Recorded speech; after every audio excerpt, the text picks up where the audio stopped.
আলহামদুলিল্লাহি কাফা ওয়া সালামুন আলা ইবাদিল্লাযীনা ইসতাফা আম্মা বা'দ আউযু বিল্লাহি মিনাশ শাইতানির রাজীম বিসমিল্লাহির রহমানির রহিম আল্লাহু লা ইলাহা ইল্লা হুয়াল হাইয়ুল কাইয়্যুম লা তা'খুযুহু সিনাতুন ওয়া লা নাওম লাহু মা ফিস সামাওয়াতি ওয়া মা ফিল আরদ মান যাল্লাযী ইয়াশফা'ু 'ইনদাহু ইল্লা বিইذনিহি يعلم ما بين أيديهم وما خلفهم ولا يحيطون بشيء من علمه إلا بما شاء وسع كرسيه السماوات والأرض ولا يؤوده حفظهما وهو العلي العظيم সম্মানিত দর্শক মণ্ডলী, আসসালামু আলাইকুম ওয়া রাহমাতুল্লাহি ওয়া বারাকাতুহু।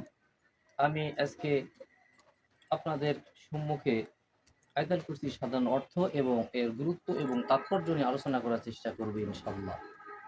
বিসমিল্লাহির রহমানির রহিম। আল্লাহু লা ইলাহা, আল্লাহ ছাড়া কোনো উপাস্য নেই, ইল্লা হুয়াল হাইয়ুল কাইয়্যুম, তিনি জীবিত এবং সবকিছুর ধারক।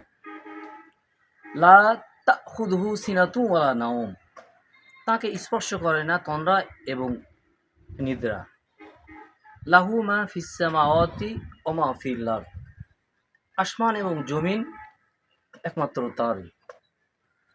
মান যাল্লাযী ইয়াশফা'ু 'ইনদাহু ইল্লা বিইذনিহি, কে আছে এমন যে তার কাছে সুপারিশ করবে তার অনুমতি ছাড়া। ইয়ালামু মা বাইনা আইদিহিম ওয়া মা খালফাহুম, দৃষ্টির সামনে কিংবা পিছনে যা কিছু রয়েছে সবই তারা জানা। ওয়ালা ইউহিতুনা বিশাইইন মিন ইলমিহি ইল্লা বিমা শা, তার জ্ঞান সীমা থেকে তারা কোনো কিছুই পরিবেষ্টিত করতে পারে না। ইল্লা মা শা, কিন্তু তিনি যা চান। লা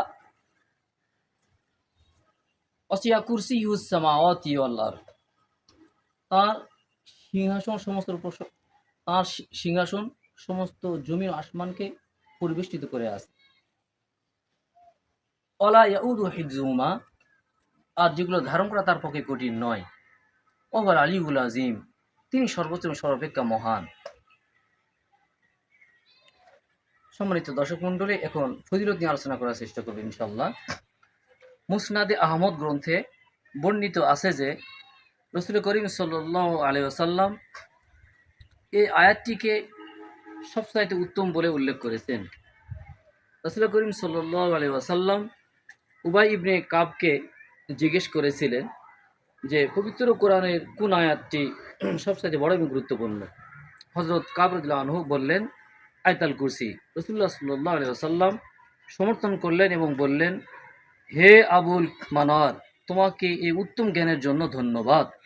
হযরত আবু হুরায়রা রাদিয়াল্লাহু আনহু থেকে বর্ণনা করেছেন, রাসূল করিম সাল্লাল্লাহু আলাইহি ওয়াসাল্লাম বলেছেন যে সূরা বাকারা এমন একটি আয়াত আছে যা সব আয়াতের সর্দার। যে আয়াতটি যে ঘরে পাঠ করা হয় সেই ঘরের থেকে শয়তান সঙ্গে সঙ্গে বেরিয়ে যায়।